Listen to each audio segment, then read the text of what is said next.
सभी प्यारे भक्तों को राम राम। आज भक्तमाल में से कथा करेंगे भक्त सुधनवा और भक्त मयूर ध्वज।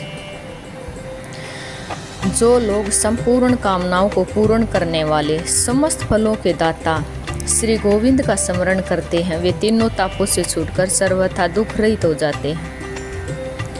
चंपकपुरी के राजा हंस ध्वज बड़े ही धर्मात्मा, प्रजापालक, सूरवीर और भगवत भगत थे। उनके राज्य की यह विशेषता थी कि राजकुल तथा प्रजा के सभी पुरुष एक पत्नी व्रत का पालन करते थे। जो भगवान का भगत न होता तो या जो एक पत्नी व्रत न होता, वह चाहे जितना विद्वान या सूरवीर हो, उसे राज्य में आश्रय नहीं मिलता था। पूरी प्रजा सदाचारी, भगवान का भक्त, दान प्रायण थी। पांडवों के अश्वमेध यज्ञ का घोड़ा जब चंपकपुरी के पास पहुंचा, तब महाराज हंस ध्वज ने सोचा, मैं वृद्ध हो गया, पर अब तक मेरे नेत्र श्री कृष्णचंद्र के दर्शन से सफल नहीं हुई। अब इस घोड़े को रोकने के बहाने मैं युद्ध भूमि में जाकर भगवान पुरुषोत्तम के दर्शन करूंगा। मेरा जन्म उन श्याम सुंदर भुवन मोहन के श्री चरणों के दर्शन से सफल हो जाएगा।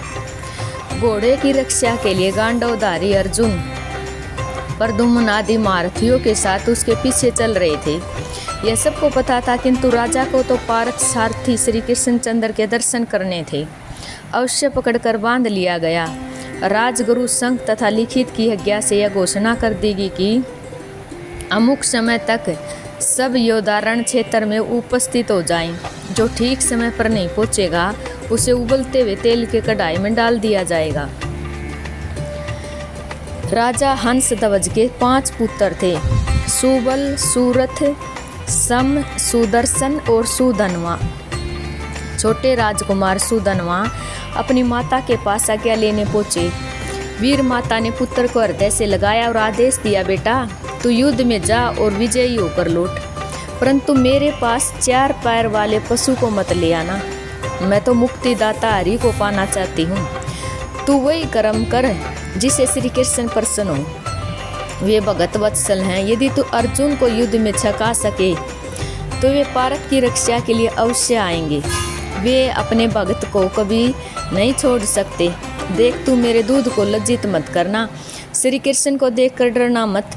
श्री कृष्ण के सामने युद्ध में मरने वाला मरता नहीं। वह तो अपनी 21 पीढ़ी तार देता है।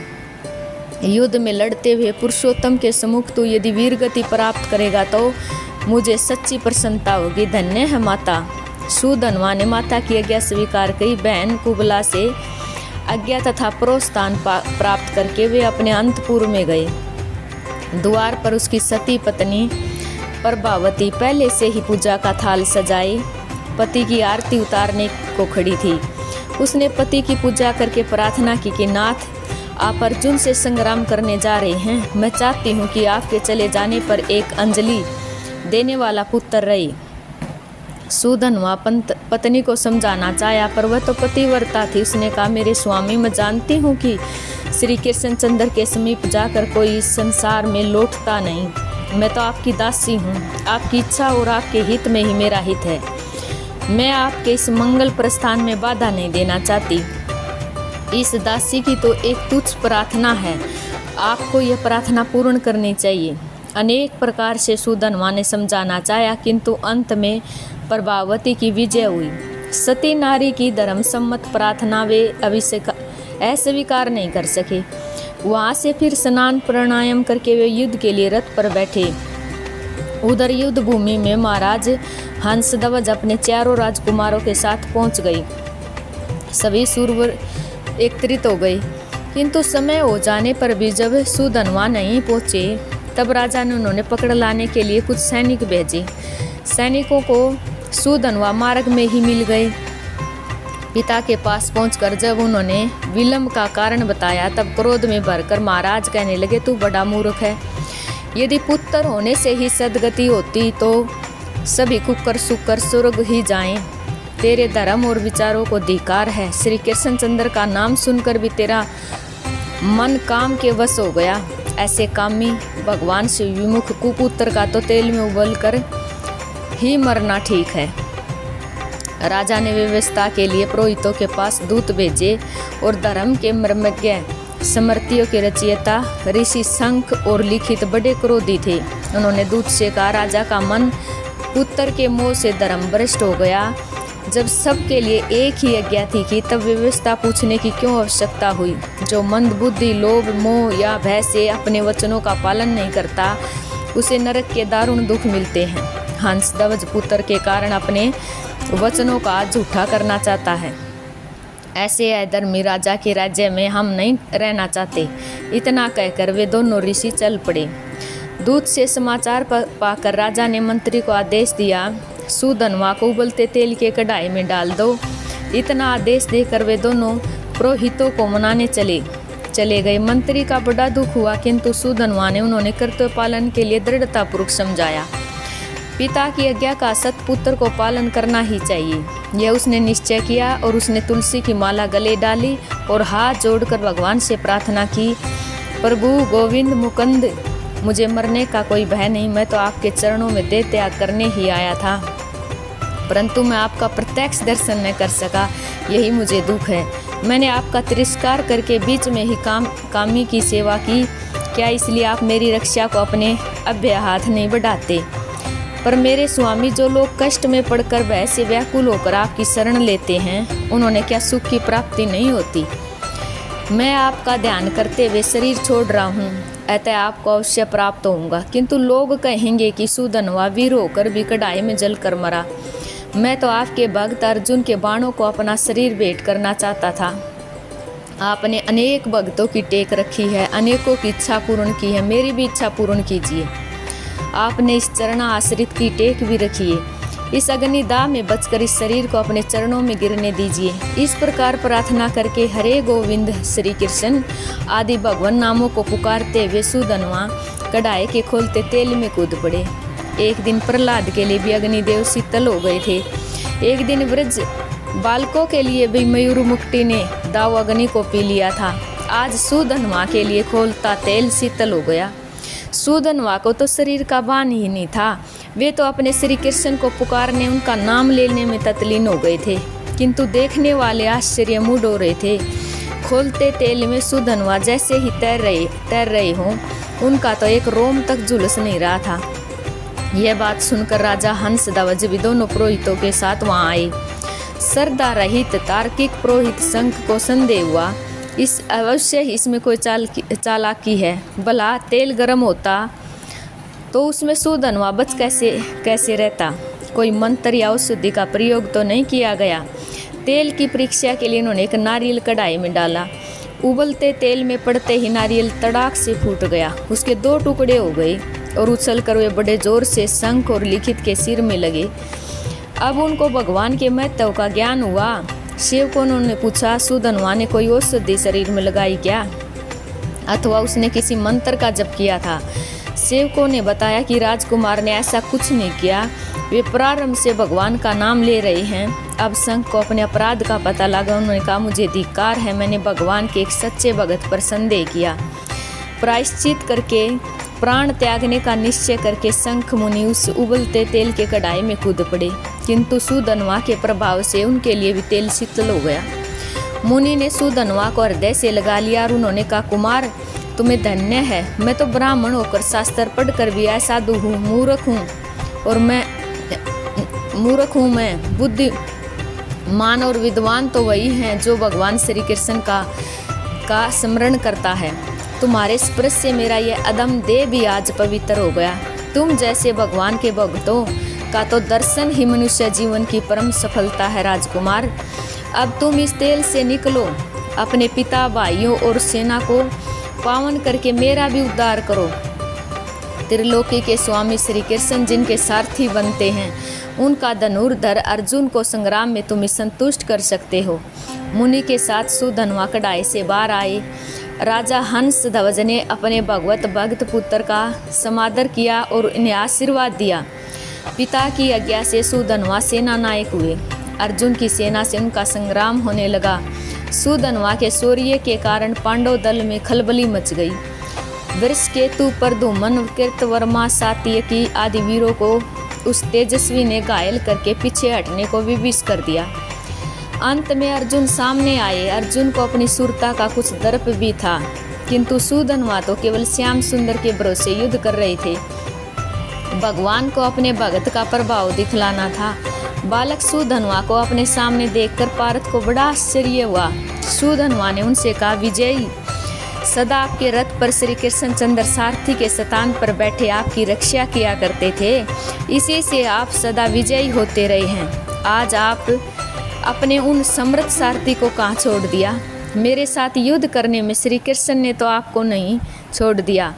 आप अब उस मुकुंद से रहित ऐसी दिशा में मुझसे संग्राम कर भी सकेंगे या नहीं? सुधन्वा की बातों से अर्जुन क्रुद्ध हो गई।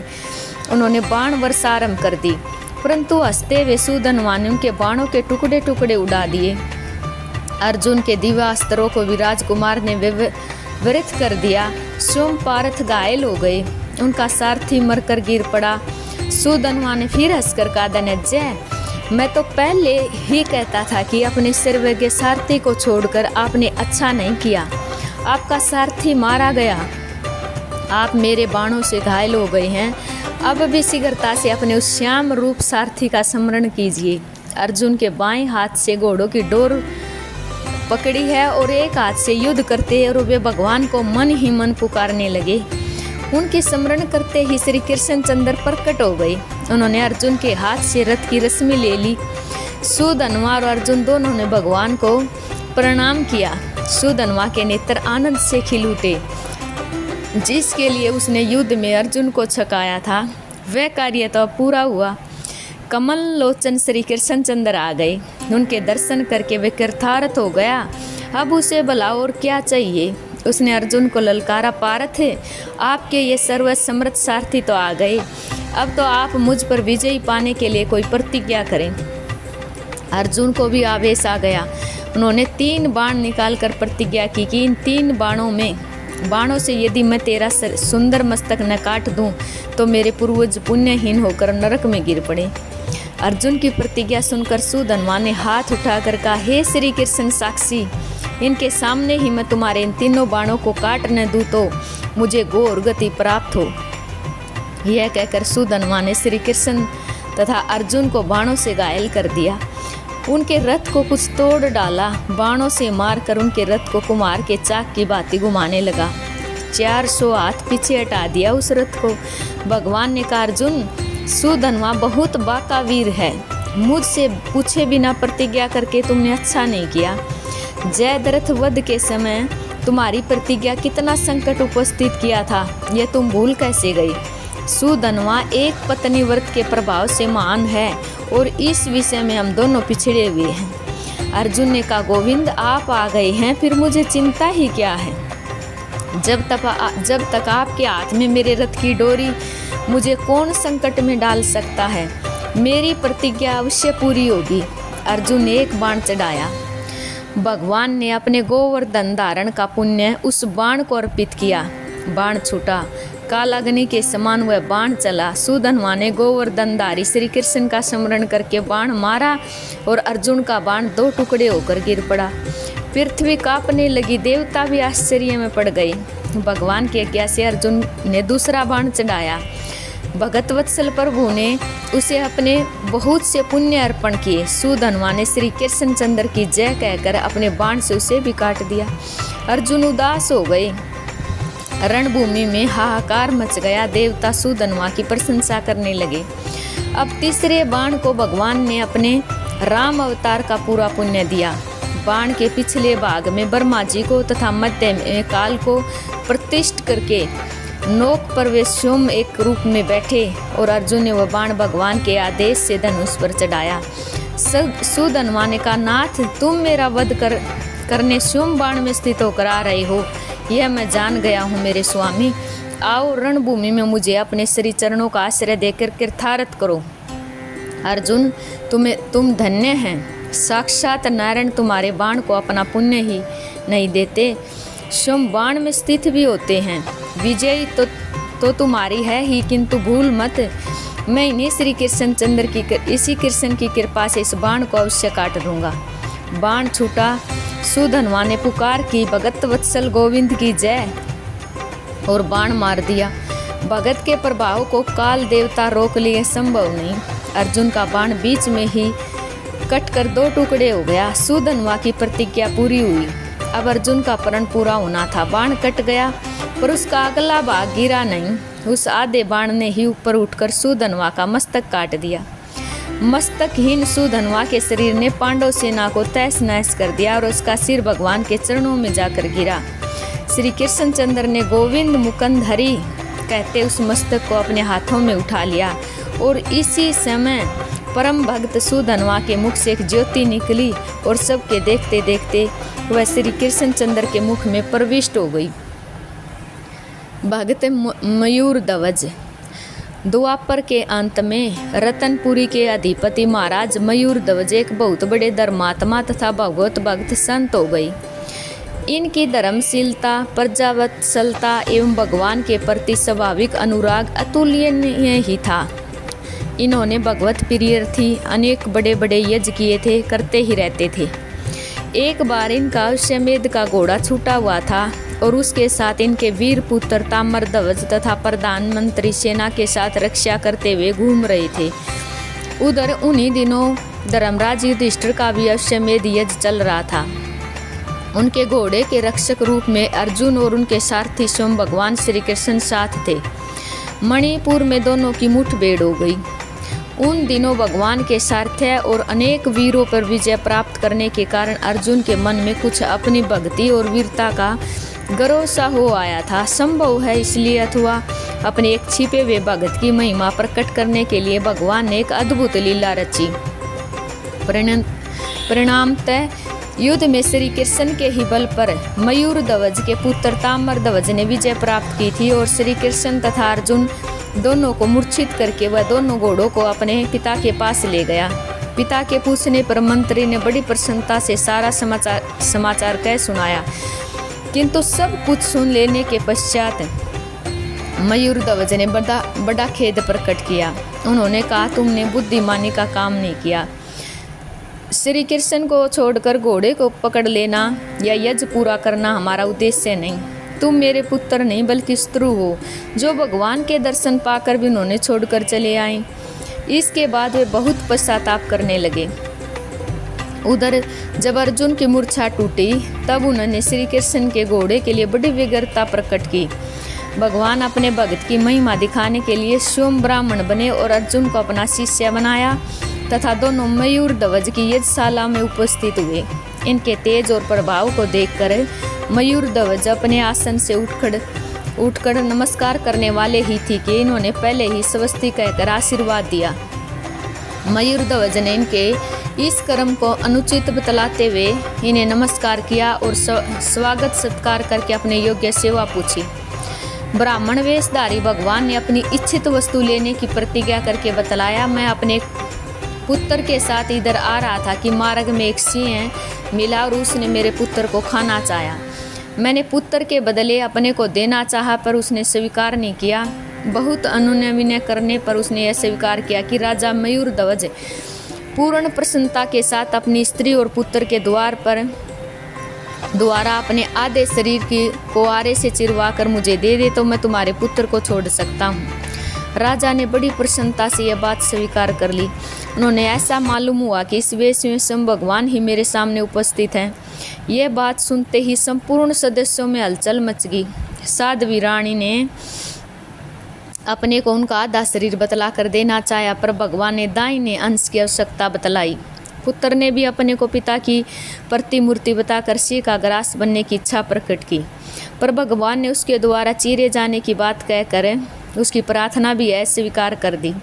अंत में 2 खंभ गाड़कर उनके बीच में हंसते हुए उच्च स्वर से भगवान के गोविंद मुकुंद माधव आदि मधुर नामों का स्वर उच्चारण करते हुए मयूर ध्वज बैठ गए और उनके स्त्री पुत्र आरा लेकर उनके सिर को चीरने लगे। सदस्यों ने आपत्ति करने का भाव प्रकट किया, परंतु महाराज ने यह कहकर कि जो मुझसे प्रेम करते हो, मेरा भला चाहते हो, वे ऐसी बात न सोचें। सबको मना कर दिया गया। जब उनका शरीर चीरा जाने लगा तब उनकी बाईं आंख से आंसू की कुछ बूंदें निकल पड़ी, जिन्हें देखते ही ब्राह्मण देवता बिगड़ गए। यह कहकर चल पड़े कि दुख से दी हुई वस्तु मैं नहीं लेता।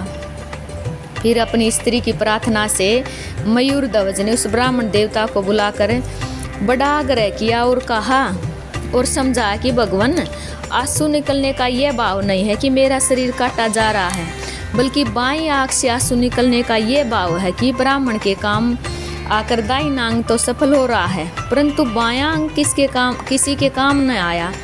बाईं आंख के खेद का यही कारण है। अपने परम प्रिय भक्त मयूर ध्वज का यह विशुद्ध भाव देखकर भगवान ने अपने आप को प्रकट कर दिया। शंख चक्र गदाधारी पीताम्बर पहने हुए मयूर मुक्ति प्रभु ने अभयदान देते हुए उनके शरीर का स्पर्श किया और स्पर्श पाते ही मयूर ध्वज का शरीर पहले की अपेक्षा अधिक सुंदर, हष्ट पुष्ट एवं बलिष्ठ हो गया। वे भगवान के चरणों पर गिरकर स्तुति करने लगे। भगवान ने उन्होंने सांत्वना दी और वर मांगने को कहा। उन्होंने भगवान के चरणों में अविचल प्रेम मांगा और आगे चलकर वे भक्तों की ऐसी परीक्षा न ले, इसका अनुरोध किया। भगवान ने बड़े प्रेम से उनकी अभिलाषा पूर्ण की और स्वयं अपने सिर पर कठोरता का लाछन लेकर भी अपने भक्त की महिमा बढ़ाई। अर्जुन उनके साथ ही साथ सब लीला देख रहे थे। उन्होंने मयूर ध्वज के चरणों पर गिरकर अपने गर्व की बात कही और भगत वत्सल भगवान की इस लीला का रहस्य अपने घमंड को चूर करना बतलाया। अंत में 3 दिनों तक उनका आतिथ्य स्वीकार करने के पश्चात घोड़ा लेकर वे दोनों चले गए और मयूर ध्वज निरंतर भगवान के प्रेम में छके रहने लगे। सभी प्यारे भक्तों को राम राम जी।